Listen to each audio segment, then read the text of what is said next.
છે માણસની ઉચ્ચતમ સ્થિતિ. અત્યાર સુધી બાયોલોજીસ્ટ લોકો એને સ્વીકારતા નહોતા. એને કહેતા હતા કે બસ બાયોલોજીકલ ઇવોલ્યુશન થઈ ગયું એટલે પતી ગયું. જૈવિક જે ઇવોલ્યુશન એ ઉત્ક્રાંતિ થઈ બસ થઈ ગયું. પણ કહે છે ના, Darwin's law of evolution is okay. જે ડાર્વિનની થિયોરી છે કે આવી રીતે માણસ ઉત્ક્રાંતિ પામે છે અને એના માટે એ ધીરે ધીરે આગળ વધે છે અને એના માટે તેને સ્ટ્રગલ કરે છે. Struggle for survival, survival of the fittest. જેમાં સૌથી જે વધારે સક્ષમ હોય એ ટકી રહે અને બાકી બધા ખતમ થઈ જાય. આ બધું ક્યાં સુધી ચાલે છે? બાકી બધી યોનિઓ સુધી બરાબર છે. પણ મનુષ્ય યોનિ આવી ત્યારે the struggle is not only at the biological level. અને હવે જુલિયન હક્સલે જે સૌથી મોટા બાયોલોજિસ્ટ આપણા આધુનિક યુગના થઈ ગયા છે, એ હવે સ્વીકાર કરે છે કે જ્યારે માણસની વાત આવે છે ત્યારે it is a psycho social evolution, not only biological evolution. Psycho social, spiritual word નથી વાપરતા હજી સુધી. હજી આધ્યાત્મિકતા સુધી પહોંચતા વાર લાગશે, પણ એ લગભગ એ સુધી પહોંચી ગયા. ભલે શબ્દ ન વાપરે, આધ્યાત્મિક શબ્દથી એ લોકોને જરાક રિએક્શન આવી જાય. ના, અમે આધ્યાત્મિકતામાં નથી બાંધતા, પણ સાયકો સોશિયલ ઇવોલ્યુશન લગભગ એ જ પ્રકારે એ પોઈન્ટ ઉપર પહોંચી ગયા. બાયોલોજીકલ ઇવોલ્યુશન નહીં, સાયકો સોશિયલ ઇવોલ્યુશન. અને એટલા માટે કહે છે કે માણસ માત્ર પાસે આ કેપેસિટી છે. Man has a unique capacity of transcending himself. પોતાની જે સીમાઓ છે એને પોતે અતિક્રમણ કરી શકે. And perceiving himself in the act of perception. આજે જોવાની, પોતાની જાતને નિરીક્ષણ કરવાની જે કેપેસિટી, પોતાનાથી બહાર જઈને પોતાની જ જાતને નિરીક્ષણ કરવાની શક્તિ એ માણસ મનમાં છે. એવી જાતનું જ્યારે થઈ જાય કે માણસ પોતાની સીમાઓને ઉલ્લંઘન કરી અને પોતે ખરેખર શું છે, રિયાલિટીમાં શું છે, પોતાનું વાસ્તવિક સ્વરૂપ જોઈ લે, અંદરમાં જે આત્મા છે, પ્રત્યેગાત્મા છે, એના દર્શન કરી લે, ત્યારે સમાધિની અવસ્થા પ્રાપ્ત થાય છે. ત્યારે પછી એના ઉપર કોઈ જાતના નિયમ લાગુ પડતા નથી. બહારના બધા નિયમોની પરે જાય છે, એટલે જ એને મુક્ત કહેવામાં આવે છે. અત્યારે આપણે બધા બદ્ધ છીએ. આપણે લો ઓફ ગ્રેવિટેશન પ્રમાણે જ ચાલવું પડે. લો ઓફ કર્મ પ્રમાણે દુઃખ ભોગવવું પડે. આપણે જો સારા કર્મ કર્યા હોય તો ભોગવવું પડે, ખરાબ કામ કર્યા હોય તો ભોગવવું પડે. આપણે લો ઓફ ગ્રેવિટેશન માનવો પડે. અને જ્યારે દુઃખી થાય ત્યારે રડવું પડે, જ્યારે સુખી થાય ત્યારે હસવું પડે. જેમ હસાવે આપણને પ્રકૃતિ તેમ હસીએ છીએ, જ્યારે રડાવે ત્યારે રડીએ છીએ. આપણા ઉપર પોતાનું કોઈ નિયંત્રણ નથી. મન ક્યારેક મૂડ સારું હોય તો સારું, ખરાબ હોય તો ખરાબ. આપણા હાથમાં મૂડ પણ આપણો નથી, મન પણ આપણા હાથમાં નથી. આપણે અત્યારે બદ્ધ છીએ. પરંતુ જ્યારે આ મનની પરે ચાલી જાય ત્યારે મન આપણા હાથમાં આવી જાય છે. ત્યારે આ બધી જાતના નિયમો કામ કરતા નથી અને ત્યારે સદાય પરમાનંદમાં રહેવાની એક શક્તિ થઈ જાય છે. પણ એના માટે ખૂબ સ્ટ્રગલ કરવું પડે, તપસ્યા કરવી પડે. એવી તપસ્યા, કઠોર તપસ્યા કર્યા પછી છેલ્લે આવી સ્થિતિ આવે છે કે માણસ આ ટ્રાન્સેન્ડ કરી દે, એને સમાધિની અવસ્થા કહેવામાં આવે છે. અને પાછા સમાધિના ઘણા બધા પ્રકાર છે અને આજે $35 સમાધિ મળે છે અને લેવાવાળા છે અને દેવાવાળા છે. એટલો ચીપ બનાવી દીધો શબ્દ. પુસ્તકો બહાર પડી રહ્યા છે, ઇઝી વે ટુ સમાધિ, સમાધિ ઇન 24 days, સમાધિ in 24 hours, money back guarantee. એક અઠવાડિયામાં તમને સમાધિ, બસ તમારે 8 કેસેટ જ સાંભળવાની. અને જો તમને કેસેટ થી સમાધિ ના લાગે તો કેસેટ પાછી આપવાની. અને બાકી બધા કે છે બહુ સરસ સમાધિ લાગી. ખબર નથી પડતી કે ઊંઘી ગયા હતા.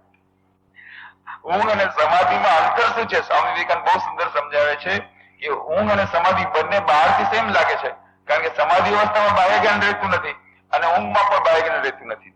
પણ કહે છે માણસ જયારે ઊંઘમાંથી બહાર આવે છે ત્યારે જેવો મૂર્ખ હતો એવો જ મૂર્ખ બહાર આવે છે. અને જયારે સમાધિ અવસ્થાથી બહાર આવે છે, અતિ ચેતન અવસ્થામાંથી જયારે થઈને બહાર આવે છે ત્યારે પૂર્ણ પ્રકાશિત થઈને આવે છે. આખી નવી જ પ્રકારની બુદ્ધિ, નવી પ્રકારનું જ્ઞાન, આખું અલગ નવી જાતનું એનું આખી ઉપલબ્ધિ હોય છે. આ બેમાં અંતર છે. મોટા ભાગના લોકો આ યોગ નિદ્રા કહે છે કે અમે તો યોગ નિદ્રામાં હતા. અરે ભાઈ, એ નિદ્રા તો તમને અમસ્તી ટ્રેન્કલાઇઝર થી પણ મળી જાય. આ ખોટે ખોટી તમે મની બેક ગેરંટી ના કેસેટ તમે ખરીદી તો સમજતા નથી. જો ખરેખર તો અંતર શું છે? જ્ઞાની થઈને બહાર આવ્યો. આ સમાધિ તમને 3 વાર જો ખરેખર થઈ હોય તો અત્યારે તમારું પ્રમોશન નથી તો રડો છો શું કરો ભાઈ? નાનકડી તમારી સિચ્યુએશન થઈ ગઈ, નાનકડું જીવનમાં સંકટ આવ્યું, રડવા માંડી ગયા, આ સમાધિ અવસ્થા પ્રાપ્ત કરવાનું લક્ષણ નથી. અર્જુન, હજી વાર છે, તને બહુ મોટી મોટી વાત કરે છે, સમાધિની વાત કરે છે, મારે સંન્યાસી થઈ જવું છે, હજી વાર છે. પણ પ્રથમ જે પુરુષોની પ્રજ્ઞા નિશ્ચિત થઈ ગઈ છે એ કે છે હું લડીશ નહીં. તમે તો કીધું ને કે આવી રીતે જો હોય, ઉચ્ચ અવસ્થાનો હોય તો પછી એને લડવાની જરૂર નથી. હા, એ વાત કરી છે, પણ હજી તને વાર છે. તું પંડિતોની વાત કરે છે, પણ તને હજી વાર છે. હજી તારી સ્થિતિ આ સ્થિત પ્રજ્ઞ જેવી થઈ નથી. કેમ થઈ નથી? દુઃખેશ્વર ઉદ્વિગ્ન મના સુખેશુ વિગત સ્પૃહ વીતરાગ ભય ક્રોધ ચેતધિર્મુનિ રુચ્યતે.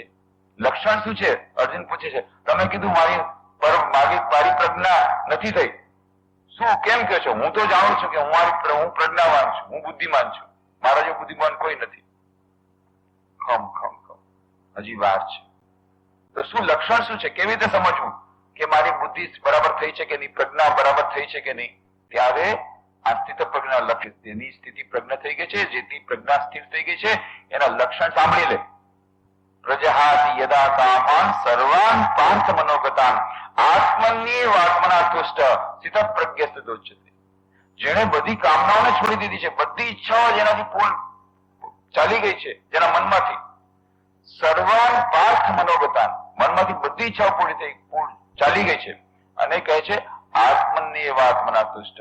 જેની તુષ્ટિ, જેની સંતુષ્ટિ, જેનો આનંદ પોતાના આત્મામાં જ છે, એને બહારની કોઈ વસ્તુની જરૂર નથી. ન ટીવીની જરૂર છે, ન વિડીયોની જરૂર છે, ન ફિલ્મની જરૂર છે, ન મનોરંજન જરૂર છે, ન બીજી કોઈ વ્યક્તિની જરૂર છે. કોઈ કરતા કોઈ બહારની એની અપેક્ષા નથી. એ પોતાના આત્માના આનંદમાં છે. તો પણ હજી અર્જુન સમજતું નથી કે હું તો કહું છું કે હા મને આવી છે. હવે એને ખોટું કોણ કહે? ખોટું કહેવાળા તમે કોણ કે હા મને થઈ ગઈ છે? તો બહારના કોઈ લક્ષણ છે? બહારના લક્ષણ પછી આપે છે. બહારથી જાણવું છે કે ફલાણી વ્યક્તિને સ્થિત પ્રજ્ઞતા આવી છે કે નહીં, ચાલ બહારના લક્ષણ બતાવી. આ તો સબ્જેક્ટિવ થયું. બધાય કહી શકે હા હું સ્થિત પ્રજ્ઞ, મારી સ્થિતિ થઈ ગઈ. ઓબ્જેક્ટિવ કોઈ ટેસ્ટ છે? ઓબ્જેક્ટિવ ટેસ્ટ બતાવે છે બીજા શ્લોકમાં. દુઃખેશ્વર ઉદ્વિગ્ન મના સુખેશુ વિગત સ્પૃહ વીતરાગ ભય ક્રોધ સ્થિતધિર્મુનિ રુચ્યતે. દુઃખમાંથી ગમે એવું દુઃખ આવે તો વિચલિત થતો નથી એ વ્યક્તિ, અને ગમે એવું સુખ આવે તો છકી જતો નથી. અને વીત રાગ ભય ક્રોધ, ભય, આસક્તિ, રાગ અને ક્રોધ એના મનમાંથી ચાલ્યા ગયા છે. એક નાનકડું પેલું શર્ટ તમને મળતું નથી, એમાં તો કેટલા ધમ પછાડા કર્યા, કેટલો ક્રોધ કર્યો, કે છે મને 3 વાર સમાધિ થઈ ગઈ છે. કેવી તમારી સમાધિ થાય? પોતાના આવડા ક્રોધ ઉપર તો કંટ્રોલ નથી, 3 શર્ટ નથી મળતો એના માટે તો કેટલા ઘા કરી નાખ્યા, અને કે છે મને સમાધિની અવસ્થા પ્રાપ્ત થઈ ગઈ છે. સાધારણ વસ્તુ નથી. વીત રાગ ભય ક્રોધ સ્થિતધિર્મુનિ રુચ્યતે. એટલા માટે અર્જુન હજી વાર છે. પેલા હજી તારે ઘણો સંઘર્ષ કરવો પડશે, ઘણું જીવનમાં શીખવાનું છે. સંઘર્ષ કરતા કરતા, તપસ્યા કરતા કરતા, ચારે યુગોનો સમન્વય કરતા કરતા કરતા, સાધના કરતા કરતા છેલ્લે એ પરિસ્થિતિ, એ સ્થિતિમાં પહોંચાય છે જયારે સ્થિતિ પ્રગટ થાય છે. ત્યારે તું ડાઈ વાતો કરજે. અત્યારે તું ડાઈ વાતો કરે તને શોભતું નથી. બરાબર હજી કામમાં લાગી જા પેલા. એવી જ રીતે આજે આધુનિક માનવ સમજે છે કે બસ અમને સમાધિ અવસ્થા પ્રાપ્ત થઈ ગઈ. ના, સાધારણ વાત નથી. તો અત્યંત ઉચ્ચ કોટીની અવસ્થા છે. એ તો જ્યાં સમાધિ પ્રાપ્ત થઈ ગઈ તો બસ એ ઇવોલ્યુશનના હાઈએસ્ટ પેનેકલ પર થઈ ગયા. એના પછી માનવને કઈ જાણવાનું બાકી રહેતું નથી, કઈ પ્રાપ્ત કરવાનું રહેતું નથી. બસ જે કઈ પ્રાપ્ત થવાનું છે બધું પ્રાપ્ત થઈ ગયું. સંપૂર્ણ જ્ઞાન એને પ્રાપ્ત થઈ જાય છે. અનંત સુખ, અનંત શાંતિ, અનંત જ્ઞાનની પ્રાપ્તિ થાય ત્યારે એ નિર્વિકલ્પ સમાધિ કહેવાય છે.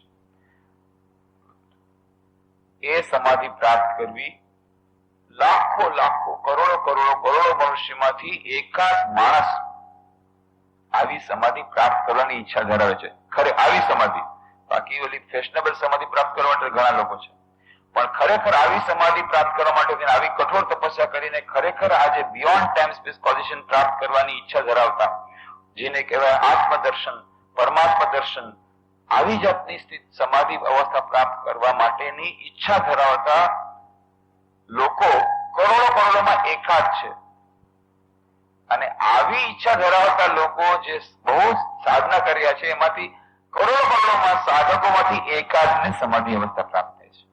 વિચાર કરો, જીવનમાં એક વાર કોઈને સમાધિ પ્રાપ્ત થાય એ ક્યારે થાય? હજારો જન્મોના પૂર્ણ સંસ્કારો સિંચન કરતા છેલ્લો જન્મ આવે ત્યારે સમાધિ પ્રાપ્ત થાય. એટલી એક કઠિન સ્થિતિ છે એ સમાધિની અવસ્થા. એ કોઈ સાધારણ સ્થિતિ નથી. ધ્યાન જ લાગતું નથી, હજી તો ધ્યાનમાં મન લાગતું નથી, પણ સમાધિ એકદમ ઇન્સ્ટન્ટ જોઈએ છે. વિચાર કરો, એકાગ્રતા આવી નથી, હજી તો ધ્યાનની પણ વાત છોડી દો. પતંજલિ યોગ સૂત્રમાં એના સમાધિને કહ્યું છે અષ્ટમ સોપાન: યમ, નિયમ, આસન, પ્રાણાયામ, પ્રત્યાહાર, ધારણા, ધ્યાન અને સમાધિ. અષ્ટમ સોપાન. યમ તો કે છે, યમ એટલે શું? સત્ય. 5 યમના 5 પ્રકાર: સત્ય, અસ્તેય, બ્રહ્મચર્ય, અપરિગ્રહ, અહિંસા. બહુ કઠિન લાગે છે. આજના જમાનામાં સત્યનું પાલન ન થાય. જો થાય તો ટકી જ ન શકે. સત્યનું પાલન તો નહીં કરી શકીએ. આ અહિંસાનું પાલન કરીએ. અહિંસા એટલે છુરીથી મારવાનું નહીં, આ શબ્દોની ગોળી પણ નહીં. ઈ તો એમાં બહુ મજા આવે. કડવા વેણ કહેવામાં બહુ મજા આવે.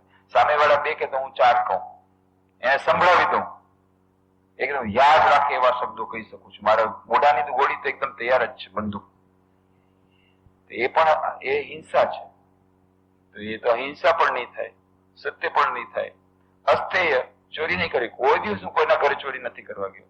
આ બિલ ખોટા બનાવ્યા છે, 2 ચોપડા રાખ્યા છે, એક બ્લેક ના એક વ્હાઈટ ના. આ બધું ચોરી જ કહેવાય ભાઈ. ગવર્મેન્ટની ચોરી પણ ચોરી કહેવાય, ટેક્સની ચોરી પણ ચોરી કહેવાય. એમ તો ભાઈ અસ્તેય નહીં થાય. બ્રહ્મચર્ય તો સવાલ જ નથી.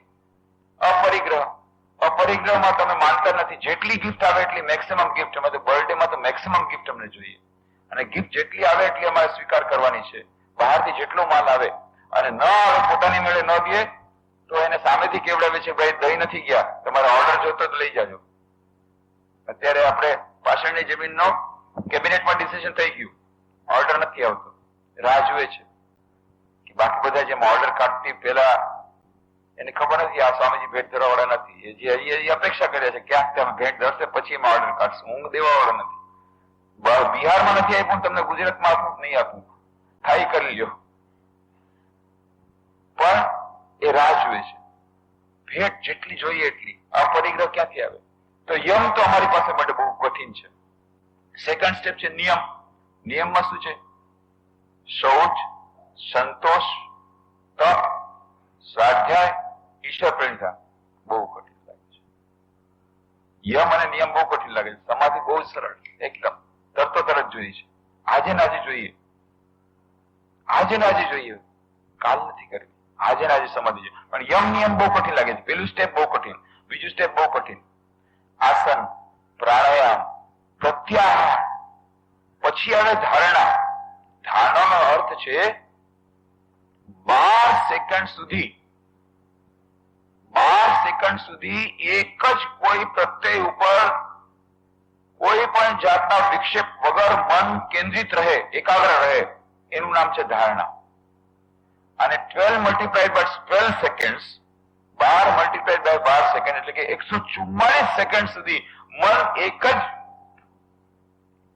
એ પ્રત્યય પર એકાગ્ર રહે, કોઈ પણ જાતના વિક્ષેપ વગર, એનું નામ છે ધ્યાન. અને 12 મલ્ટીપ્લાઈડ બાય 12 સેકન્ડ એટલે કે લગભગ 28 મિનિટ અને 44 સેકન્ડ સુધી કોઈ પણ જાતના વિક્ષેપ વગર એક જ પ્રત્યય તરફ મન એકાગ્ર રહે, એનું નામ છે સમાધિ. આ તો થઈ સવિકલ્પ સમાધિ. એના પછી પાછી નિર્વિકલ્પ સમાધિ. ધ્યાનમાં મન લાગતું નથી, હજી સુધી ધ્યાનમાં મન લાગતું નથી, એટલે કે હજી તો પ્રત્યયમાં ધારણા થતી નથી, ધારણા થઈ નથી, ધ્યાન થતું નથી, યમ નિયમ થતા નથી. અષ્ટમ સોપાન એકદમથી સમાધિમાં બધાને છલાંગ લગાવવા છે, બધાને છલાંગ લગાવી છે. અમારે સમાધિ જોઈએ, જલ્દીથી જલ્દી કહી દો, મારી પાસે ટાઈમ નથી, બસ ફટાફટ જલ્દી કહી દો. સમાધિ કેવી રીતે પ્રાપ્ત કરવી છે? ક્લિક. અમારે ઇન્સ્ટન્ટ સમાધિ જોઈએ છે. ઇન્સ્ટન્ટ કોફી, ઇન્સ્ટન્ટ સમાધિ. ઇન્સ્ટન્ટનો જમાનો છે, એ સંભવ નથી. પણ આશ્ચર્ય થાય છે, જે આવી જે કઠિન સમાધિની સ્થિતિ જે મનુષ્યને હજારો જન્મની તપસ્યાને પરિણામે મળે છે અને હજારોમાંથી એકાદને મળે છે. મનુષ્યાણામ સહસ્રેષુ કશ્ચિત યતતિ સિદ્ધયે યતતામપી સિદ્ધાનામ કશ્ચિન મામ વેત્તિ તત્વતઃ. હજારો લોકોમાંથી કોઈ એકાદ જ વ્યક્તિ આ ઉત્તમ જ્ઞાનને, સમાધિ અવસ્થાને પ્રાપ્ત કરવા માટે, પરમાત્માના જ્ઞાનને પ્રાપ્ત કરવા માટેની ઈચ્છા ધરાવે છે અને પ્રયત્ન કરે છે. હજારોમાંથી એકાદ. અને આવી જાતના હજારોમાંથી એકાદને જ્ઞાનની પ્રાપ્તિ થાય છે. વિચાર કરો. અને એ અંતિમ જન્મમાં જે પૂર્ણ કક્ષાએ જયારે સાધના પહોંચે ત્યારે સમાધિ અવસ્થા પ્રાપ્ત થાય છે. કેટલા ઓછા વ્યક્તિઓને પ્રાપ્ત થાય છે. વિચાર કરો. અને શ્રી રામકૃષ્ણ દેવના જીવનમાં શું જોઈએ છે? મૂળ સમાધિ, વારંવાર સમાધિ. ક્યાંક કોઈ ભગવાન નામ સાંભળ્યું અને સમાધિ અવસ્થામાં ચાલી જાય છે. મન તરત જ આ સમય કારણની પરે ચાલ્યું જાય છે. તો કેવું એમનું મન હશે, કેવું અદભુત મન હશે, કેટલું શુદ્ધ મન હશે. કારણ કે મન જ્યાં સુધી શુદ્ધ ના થાય ત્યાં સુધી મન એકાગ્ર ન થાય. જેટલું મન શુદ્ધ થશે એટલું મન એકાગ્ર થશે.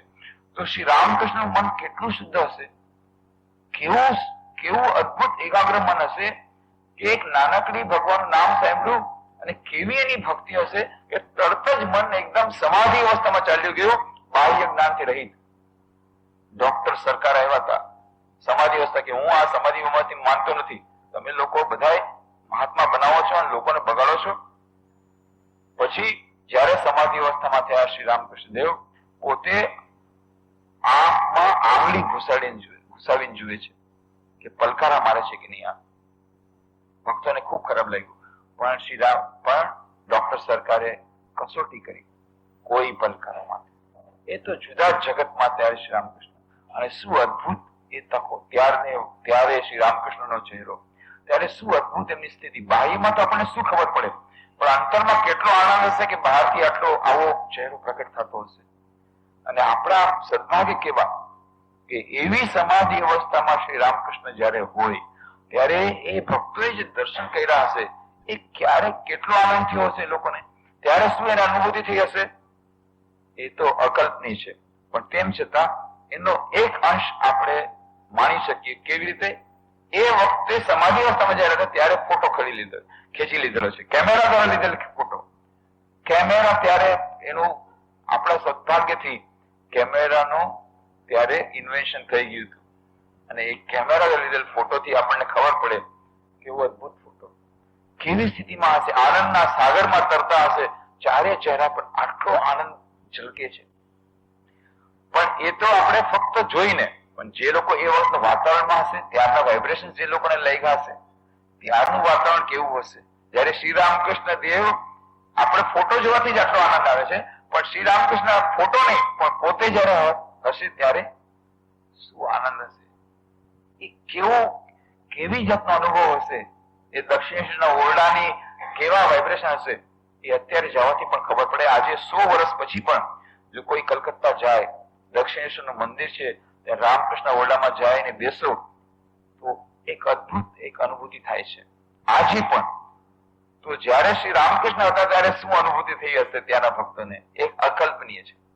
માસ્ટર લખે છે, માસ્ટરે આ પ્રમાણે કોઈ વાર જોયું નહોતું, તેમ સાંભળ્યું પણ નહોતું. નવાઈ પામીને તે મનમાં વિચારવા લાગ્યા કે ભગવાનનું ચિંતન કરીને માણસ શું આ બહારના જ્ઞાન રહિત થઈ જાય? કોણ જાણે કેટલી શ્રદ્ધા ભક્તિ હોય ત્યારે આમ થતું હશે. માસ્ટર મનમાં પ્રશ્ન જાગે છે. અને પછી નરેન્દ્ર ગીત, કયું ગીત ગાય છે? બહુ સુંદર ગીત. આ ગીતો બધા કેસેટમાં મળે છે હવે. સોંગ ફ્રોમ કથામિત્ર 6 ભાગમાં છે. એમાંથી ચોથા ભાગનો છે એમાં સાઈડ એમાં હિન્દી ભજન છે, બાકી બધામાં બંગાળી ભજન છે. પણ બંગાળી હોવા છતાં પણ બંગાળી ગુજરાતીમાં ઘણું સામ્ય છે અને કેટલાક તો સાવ સંસ્કૃત છે. જેમ આ જે ભજન છે બંગાળી, પણ તમે જો સાંભળશો તો એમ લાગશે કે આપણે ગુજરાતી સાંભળી રહ્યા છીએ, કારણ સંસ્કૃતના ઘણા બધા શબ્દો છે. ચિંતય માનસ હરિ ચિત ઘન નિરંજન. હવે બોલો, છે બંગાળી ભજન, પણ લાગે કે આ બંગાળી ભજન છે. ચિંતય મમ માનસ, હે મારા મન તમે ચિંતન કરો. હરિનું ચિદઘન નિરંજન, ચિદઘન નિરંજન એવા હરિનું હે મારા મન તમે ચિંતન કરો. એકદમ સરળથી સમજાઈ જાય એવું છે. ચિંતય મમ માનસ, મમ એટલે મારું, ચિંતય મમ માનસ હરિ, અને ગુજરાતીમાં પણ કાવ્યમાં મમ લખાય છે, એમ બંગાળીમાં લખાય છે. ચિંતય મમ માનસ હરિ ચિદઘન નિરંજન. કેવી અનુપમ જ્યોતિ મોહન મૂર્તિ ભક્ત હૃદય રંજના. નવરાગે રંજિત કોટી શશી વિનિંદિત, વીજળી ચમકે એ રૂપ નિરખે રોમાંચે કંપે જીવન. ગીતનું આ ચરણ ગવાતી વખતે ઠાકુર કંપવા લાગ્યા. જ્યાં છે આ સાંભળ્યું કે રોમાંચે કંપે જીવન, આ જે રોમાંચની વાત સાંભળીને શ્રી રામકૃષ્ણને સાક્ષાત રોમાંચ થઈ ગયો. ગીતનું આ ચરણ ગવાતી વખતે ઠાકોર કંપવા લાગ્યા, દેહ રોમાંચિત થઈ ગયો, ચક્ષુમાંથી આનંદાશ્રુ ઝરી રહ્યા છે, વચ્ચે વચ્ચે જાણે કે કાંઈક જોઈને હસી રહ્યા છે. કોણ જાણે કેવા કોટી શશી વિનિંદિત અનુપમ રૂપનું દર્શન કરી રહ્યા છે. કોટી શશી વિનિંદિત, કોટી કરોડો, શશી એટલે ચંદ્રમા, કરોડો ચંદ્રમા એક સાથે થાય, એક ચંદ્રમાનું રૂપ કેટલું સુંદર સુમધુર, તો કરોડો ચંદ્રમા જયારે ઉગી આવે, જયારે આવી જાય ત્યારે કેવું રૂપ હશે.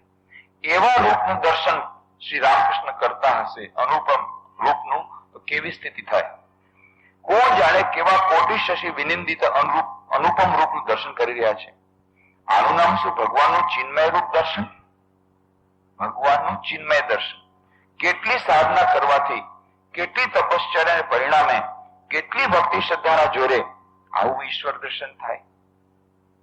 કેટલી સાધના કરવાથી, કેટલી તપશ્ચર્યાને પરિણામે, કેટલી ભક્તિ શ્રદ્ધાના જોરે આવું ઈશ્વર દર્શન થાય. કેવું અદભુત ઈશ્વર દર્શન કે શ્રી રામકૃષ્ણ આ બાહ્ય જ્ઞાન ભૂલી ગયા, બીજી જ અવસ્થામાં ચાલ્યા ગયા, આનંદના અશ્રુ ઝરે છે અને જાણે એટલું હાસ્ય વદન છે.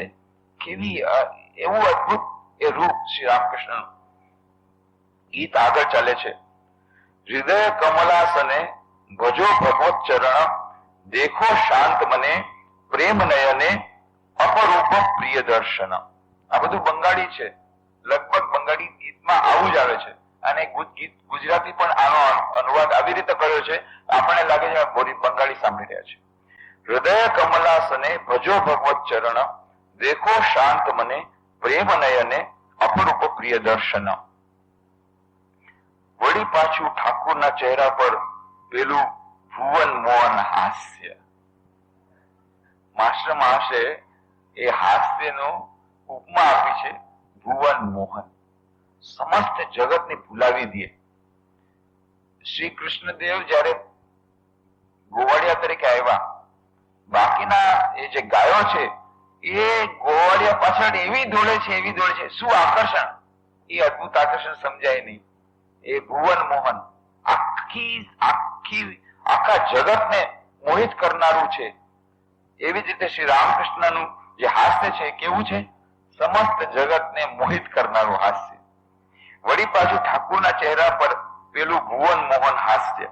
શરીર પહેલા જેવું સ્થિર, વિચારેલા લોચન, પણ જાણે કે કેવું એક અપૂર્વ રૂપ દર્શન કરી રહ્યા છે. અને એ અપૂર્વ રૂપ દર્શન કરીને જાણે મહા આનંદ સાગરમાં તરી રહ્યા છે. હવે ગીતનું છેવટ આવ્યું. નરેન્દ્રે ગાયું, ચિદાનંદ રસે ભક્તિ યોગાવેશે થાઓ રે ચિરમગન. ચિદાનંદ રસે રે પ્રેમાનંદ રસે રે થાઓ રે ચિરમગન. ચિરમગ્ન થઈ જાઓ. ચિદાનંદ રસ, ચિત્ત આનંદ, ચિત્ત અંદરમાં ચિત્ત છે, એ સચ્ચિદાનંદ છે, એના આનંદમાં મગ્ન થઈ જાઓ. ભક્તિ યોગાવેશે થાઓ રે ચિરમગન. મગ્ન થઈ જાઓ ભક્તિમાં. આવી જાતનું ગીત છે. સમાધિની અને પ્રેમાનંદની આ અદભુત છબી હૃદયમાં ધારણ કરીને માસ્ટર ઘેર પાછા જવા લાગ્યા. વચ્ચે વચ્ચે હૃદયની અંદર મનને પાગલ બનાવનાર એ મધુર સંગીતનો સુર ગુંજવા લાગ્યો. પ્રેમાનંદ રસે થાઓ રે ચિરમગન. હરિપ્રેમમાં ઉન્મત્ત થઈને થાઓ રે ચિરમગ્ન, ચિરમગ્ન થઈ જાઓ, ભગવાનના એ રૂપમાં ચિરમગ્ન થઈ જાઓ, એ ભગવાનના એ આનંદમાં ચિરમગ્ન થઈ જાઓ. એનો એક અલગ આનંદ છે. ભલે એ સમાધિનો આનંદ આપણી પાસે નથી અત્યારે, હજી આપણી પાસે નથી, પણ એક સમાધિના આનંદની થોડીક ઝલક આપણને મળે જ્યારે સમાધિની માટેની સાધનાનો પ્રારંભ કરીએ, ભગવાનના નામનો પ્રારંભ કરીએ, ભગવાનનું નામ લેવાનું શરૂ કરીએ. અત્યારે રાહત કાર્યમાં બધી જગ્યાએ જવાનું થાય છે તો બધાને કહીએ છીએ કે ભાઈ જુઓ, આ તમને એક એક હાંડો આપ્યો, એક એક પછેડી આપી, સાથે નાવાનો સાબુ આપ્યો, કપડા ધોવાનો સાબુ આપ્યો. કપડા ધોવાના સાબુથી કપડા સ્વચ્છ થશે, આ નાવાનો સાબુ એનાથી શરીર સ્વચ્છ થશે, અને ભગવાનનું નામ લેજો તો મન શુદ્ધ થશે, મન સ્વચ્છ થશે, અને શરીર અને મને સ્વચ્છ હશે તો ભગવાનની પ્રાપ્તિ થશે, જે મનુષ્ય જીવનનો ઉદ્દેશ છે. 84 લાખ યુનિમાંથી એક જ માનવ યુનિ એવી છે કે જેમાં આ પ્રેમાનંદ રસ પ્રાપ્ત થઈ શકે, ભગવાનનો આનંદ પ્રાપ્ત થઈ શકે, એ આનંદ પ્રાપ્ત થઈ શકે. તો એક સાબુમાં શું થશે? આ તો તમને વ્યસન લગાડવા માટે. કેટલા બધા ખોટા વ્યસન તો છે જ. બીડી પીવાનું વ્યસન છે, બદર ઘસવાનું વ્યસન છે બહેનોને, ભાઈઓને બીડી પીવાનું વ્યસન છે, ગુટકા ખાવાનું વ્યસન છે. તો આટલા બધા વ્યસન છે, એમાં એક નવું વ્યસન લગાડવાનું છે. આ સારું વ્યસન છે, સારી રીતે નાહવું ધોવું, સારા કપડા પહેરવા, ધોયેલા કપડા પહેરવા, ભગવાનનું નામ લેવું. આ નવું વ્યસન લગાડવા માટે હું આવ્યો છું. પૈસા તમે તો એક સાબુ આપીને ચાલ્યા ગયા, પૈસા તમારા પતિદેવો પાસે લઈ લેજો. બહેનોને કહ્યું 300 રૂપિયા દર મહિને વાપરે છે બીડીમાં. બધી મેં ખબર લઈ લીધી, કેટલા રૂપિયા દરરોજના, કેટલી બીડી અને કેટલા રૂપિયા થાય, બધું કેલ્ક્યુલેટ કરીને કહ્યું કે મોટા ભાગના લોકો 300 રૂપિયા ઓછામાં ઓછા વાપરે છે બીડીમાં અને આ ગુટકામાં. બસ એ બીડીને બદલે આ સાબુ લેજો, ભગવાન, અને આ ચોપડી લેજો. અમે લોકો ચોપડીઓ લઈને જાય છે, ભગવાનના ફોટા લઈને જાય છે. શ્રી રામકૃષ્ણ માં, શારદી, સ્વામી વિવેકાનંદના ફોટા. કેલેન્ડર 10 રૂપિયામાં બનાવ્યું છે કેલેન્ડર, એ લોકોને 2 રૂપિયામાં આપી છે. સાવ મફત. પેલા વિચાર કરતો મફત, જેમ હાંડો મફત આપ્યો બધાય. 3000 પરિવારો છે ત્યાં રાહત કાર્યમાં કામ કરે છે, તો 3000 હાંડા ખરીદા સ્ટેનલેસ સ્ટીલના, અને 3000 પછેડી, મોટી લાંબી પછેડી ખરીદી, 3000 સાબુ કપડા ધોવાના, 3000 સાબુ નાવાના. તો બધાને એક એક પછેડી, એક એક હાંડો અને એક એક કપડા ધોવાના નાવાનો સાબુ આપ્યો. વિચાર થયો તો કે એક સાથે સાથે કેલેન્ડર આપી દઈએ. સ્વામી વિવેકાનંદનું કેલેન્ડર નવું બનાવ્યું છે, એની નીચે કોટેશન આપ્યું છે, હું કોઈ તત્વજ્ઞાની નથી, કોઈ સંત નથી, કોઈ દાર્શનિક નથી, હું તો ગરીબ છું અને ગરીબોને પ્રેમ કરું છું. એ એમનું કોટેશન છે. સ્વામી વિવેકાનંદ પોતે પત્રમાં લખ્યું હતું પોતાના શિષ્યોને, આલાસિંગા પેરુમલને, મદ્રાસના શિષ્યોને લખ્યું હતું, I am no philosopher, no metaphysician, nay, no saint, I am poor, I love the poor. હું કોઈ તત્વજ્ઞાની નથી, હું કોઈ દાર્શનિક નથી, હું કોઈ સંત પણ નથી, હું તો ગરીબ છું અને ગરીબોને ચાહું છું. અને પછી બીજો શબ્દ છે એમની સાથે નાખ્યો છે, him I call a Mahatma whose heart beats for the poor, otherwise he is a દુરાત્મા. જેનું હૃદય ગરીબોને માટે દ્રવે છે એ જ મહાત્મા છે, બાકી બધાને હું દુરાત્મા કહું છું. આવા કોટેશન વાળું એક નવું પરિવ્રાજક અવસ્થાનું સ્વામી વિવેકાનંદ કેલેન્ડર અમે બનાવ્યું છે પોરબંદર આશ્રમ તરફથી, અને 10 રૂપિયા કિંમત છે નહીં, પણ ત્યાં અમે લોકો 2 રૂપિયામાં આપીએ છીએ. પેલા અમે વિચાર કર્યો સાવ મફત આપશું, પછી કહ્યું કે ના, એની કિંમત નહીં થાય, 2 રૂપિયા તો આપી શકે. અને મેં કહ્યું કે તમે લોકો 4 જ બીડી ઓછી કરવાની છે આજના દિવસમાં. એક દિવસમાં 8 બીડી પીઓ છો 4 રૂપિયાની, એમાંથી આજે 4 બીડી ઓછી પીજો તો 2 રૂપિયા બચી ગયા. એને બદલે આ સ્વામી વિવેકાનંદ કેલેન્ડર લઈ લેજો. સરળમાં સરળ. મોટા ભાગના લોકો બીડી પીએ છે, ગામડા મજૂરો છે, કામ કરે છે, કે એના વગર કામ ચાલતું નથી. આ બીજો નશો તમને લગાડી દઉં છું. આ રામ નામની કેસેટ લઈ ગયા, રામ નામ સાંભળો, ભગવાનનું નામ સાંભળો. આનો નશો જે લાગશે ત્યારે ઓલું વ્યસન જશે, એમને વ્યસન નહીં જાય. ભગવાનનો ફોટો રાખો, ભગવાનનું નામનો જયારે નશો લાગશે, અને એ મફતનો આનંદ છે, આમાં કોઈ પાસે તમારે જવાની જરૂર નથી, એ આનંદ તો પ્રાપ્ત થઈ શકે. સમાધિનો આનંદ આપણા માટે ભલે હજી ઘણો દૂર છે, પણ એ છે બ્રહ્માનંદ. એનું નામ છે બ્રહ્માનંદ. જયારે બ્રહ્મના દર્શન થાય, બ્રહ્મમાં જયારે વિચરણ થાય, એનું નામ સમાધિ અવસ્થા, એનું નામ છે બ્રહ્માનંદ. બ્રહ્માનંદ કદાચ હજી આપણને વળી વાર છે બ્રહ્માનંદ મેળવવાની, પણ અને વિષયાનંદ તો આપણે બધા પ્રાપ્ત કરીએ જ છીએ. વચલી એક સ્થિતિ છે, એનું નામ છે ભજનાનંદ. બીડી પીવાથી ભજનાનંદ મળે, ભજન સૂંઘવાથી ભજનાનંદ વિષયાનંદ મળે. આ બધું વિષયાનંદ છે. સારી સારી વસ્તુ ખાવાની વિષયાનંદ. પરંતુ અને બ્રહ્માનંદ આપણી પહોંચની બહાર છે. પરંતુ એક વચલી સ્થિતિ છે ભજનાનંદ. ભજનાનંદ તો આપણે પ્રાપ્ત કરી શકીએ, કોઈ કિંમત લાગતી નથી. સવાર સાંજ ભગવાનનું નામ લ્યો, મન સ્વચ્છ થશે અને આનંદ આવશે. એની જયારે મસ્તી આવશે ભગવાનના નામની, તો આ વ્યસન છૂટી જશે. એમને વ્યસન નહીં છૂટે. જયારે ભગવાનના નામનો ગિરીશચંદ્ર ઘોષ કહે છે, મેં એટલું દારૂ પીધો કે એક બોટલ પર બોટલ ચડાવો માઉન્ટ એવરેસ્ટ થી ઉપર ચડી જાય, એટલી તો બોટલ દારૂ પીધો, અને તેમ છતાં એનો નશો નીકળી ગયો. કેવી રીતે? ભગવાનના નામનો નશો લગાડી દીધો.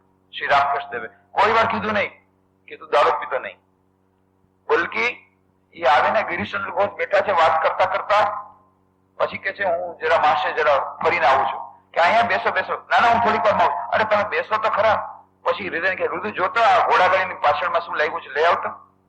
એટલે ઘોડાગાડીની પાછળમાં ઓલી બોટલ હતી, લઈ આવે. કારણ કે 10 મિનિટ થી વધારે રહી શકતા નથી.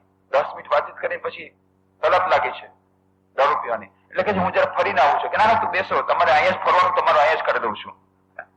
અને પછી રામકૃષ્ણદેવ પોતે હૃદય પાસેથી દારૂની બોટલ બગાડ કે પીઓ પીઓ પીઓ. અગર તમારી સામે પીવું, અરે પીવો ને. એ બેશરમ થઈને પીએ છે, બેશરમ પીએ છે. પછી તો બસ એવો ભગવાન નામનો નશો લગાડ્યો, બધું દારૂ છૂટી ગયું. નવો નશો લાગશે તો પેલો નશો છૂટી જશે. તો જ્યાં જ્યાં અમે લોકો 16 જગ્યાએ રાહત કાર્યો ચાલે છે, લગભગ 8000 મજૂરો કામ કરે છે. બધી જગ્યાએ અમે આ જયારે ગોળ સિંગદાણા તાપી છે, સાથે સાથે આ વખતે તો હાંડો અને પછેડી ને બધું આપ્યું, ત્યારે આ બધી વાતો અમે લોકોને કરી કે હાંડો ને બધું આપીએ છીએ, એ તમારા ઉપર ઉપકાર નથી કરતા, તમે અમારો ઉપકાર કરો છો. અમને શિવ જ્ઞાનથી જીવ સેવાનો તમે અમને એક મોકો આપો છો. તમારી અંદર રહેલા ઈશ્વરની સેવા કરવાથી અમને ઈશ્વરની પ્રાપ્તિ થશે. અમે કૃતકૃત્ય થઈ ગયા. પરંતુ તમને પણ કહીએ છીએ કે દરેક મનુષ્ય ઈશ્વર રહેલા છે. ભગવાન શ્રી રામકૃષ્ણ સંદેશ, સાસુ જો વહુમાં ઈશ્વર દર્શન કરે ને વહુ જો સાસુમાં ઈશ્વર દર્શન કરે, સાસુ વહુ ઝઘડો નહીં થાય. ભાઈ ભાઈમાં જો ઈશ્વર દર્શન કરે તો ભાઈ ભાઈને ઝઘડો નહીં થાય. બાપ બેટામાં, મા દીકરીમાં ઝઘડો નહીં થાય. કેમ? જો એકબીજાને ઈશ્વર જોવાનો પ્રયત્ન કરો તો. જો કુછ હૈ સો તું હી હૈ. આ જ બધી વાતો એ લોકોને કરી. પહેલી વાર સાંભળી કે આવી વાતો અમે કોઈ દિવસ સાંભળી જ નથી, કોઈ દિવસ કે એમને સંભળાવ્યું જ નથી. મેં કીધું હજી તો આ નાનકડી વાતો છે, તમે સારી સારી વાતો તમને પુસ્તકો મળશે. મા શારદાનું જીવન વાંચો, રામકૃષ્ણ જીવન વાંચો, સ્વામિકૃષ્ણ જીવન વાંચો, કથામૃત વાંચો. આ બધા પુસ્તકો અમે લઈને જઈએ છીએ. 2,000-3,000 રૂપિયાનું સેલ થાય છે, અડધી કિંમતમાં. પણ એ લોકોને અડધી કિંમતમાં. પોરબંદર આવો 10 રૂપિયા મળશે, ત્યાં મજૂરોને માટે 5 રૂપિયા. કાળી મજૂરી કરી, ધોમ ટકા તડકામાં મજૂરી કરીને એ લોકો કમાય છે, એટલા માટે એના માટે અડધી કિંમત. પણ આવી રીતે ઘણા બધા પુસ્તકો જાય છે, એ લોકોને નવો નશો લાગી જાય છે. ભજનાનંદનો નશો જયારે લાગે છે ત્યારે જ વિષયાનંદ જાય છે. અને પછી ધીરે ધીરે ભજનાનંદ કરતા કરતા પછી છેલ્લી સ્થિતિ છે બ્રહ્માનંદ. બ્રહ્માનંદ મળ્યા પછી તો બસ, પછી સવાલ નથી. પછી સમાધિની સ્થિતિ આવી ગઈ. એના પછી બીજું કાંઈ મેળવવાનું બાકી નથી. પણ આ બંનેની વિષયની સ્થિતિ આપણા હાથમાં છે. થોડું થોડું ભગવાનનું નામ લેવાથી ધીરે ધીરે ભગવાનના નામમાં એટલો આનંદ આવે છે, એ ભજનાનંદ એ આપણને મળી શકે. એના માટે કોઈ કરતા કોઈ જાતની કોસ્ટ નથી. બધા આજકાલ કોસ્ટ કોન્શિયસ કેટલા થઈ ગયા છે કે શું રૂપિયા કેટલા લાગશે, એમાં કઈ એક પૈસાનો ખર્ચ નથી. નહીં, બિલકુલ નહીં. ના, નો ઇન્વેસ્ટમેન્ટ, ના, મેક્સિમમ રિટર્ન. આવો ધંધો ક્યાં મળશે? નો ઇન્વેસ્ટમેન્ટ, મેક્સિમમ રિટર્ન. આ ભજનાનંદ તમને મળશે. આના માટે તમારે કોઈ જાતનો ખર્ચો કરવાની જરૂર નથી. બસ બેસીને ભજન કરવાના છે. હાર્મોનિયમ તમે લ્યો, હાર્મોનિયમ ન લ્યો તોય ચાલે, એમના મોઢેથી બોલો તોય ચાલે. કોઈ કરતા કોઈ ઇન્વેસ્ટમેન્ટ કરવાની જરૂર નથી. જે તમને આપેલું છે ઇન્સ્ટ્રુમેન્ટ મોઢું, એ મોઢાથી તમે ભગવાન નામ લ્યો, ભજન કરો, બસ મેક્સિમમ રિટર્ન. એ ભજનાનંદ મળશે. કોઈ કિંમત આપવાની વાત નથી આમાં. અને એ ભજનાનંદ મળતા મળતા પછી એવો નશો લાગશે કે આ બધો નશો ચાલ્યો જશે. સમાધિની અને પ્રેમાનંદની અદભુત છબી હૃદયમાં ધારણ કરીને માસ્ટર ઘેર પાછા જવા લાગ્યા. વચ્ચે વચ્ચે હૃદયની અંદર મનને પાગલ બનાવનાર એ મધુર સંગીતનો સુર ગુંજવા લાગ્યો. પ્રેમાનંદ રસે થાવો રે ચિરમગન, હરિ પ્રેમમાં ઉન્મત્ત થઈને થાવો ચિરમગન. એમ કરીને માસ્ટર ગયા. ના પછીના ખંડ પહેલા અધ્યાય 9 વાત આપણે આવતા રવિવારે કરવાનો પ્રયત્ન કરશું. ઓમ શાંતિ શાંતિ શાંતિ. હરિ ઓમ તત્સત. શ્રી રામકૃષ્ણાર્પણમસ્તુ. રાહત કાર્ય વિશે થોડુંક તો બતાવી દીધું કે દુષ્કાળ રાહત કાર્ય આપણું બરાબર ચાલી રહ્યું છે. ચેક ડેમ લગભગ નિર્માણ થઈ ગયું છે વડાળા ગામમાં.